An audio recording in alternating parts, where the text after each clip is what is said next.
bài ngày xỏ mai tay ta con rồi này tay ta con thầy ta thầy mình tích được gì mình tích thầy tích mau thầy xong thực siêu tí cho thực siêu cái tí mà ba con đôi bài theo rồi mà nó bài lắc tôm còn tia chiên thầy nghiệt cha cào chu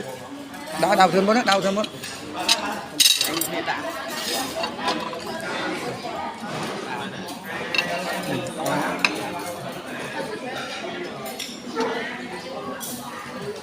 và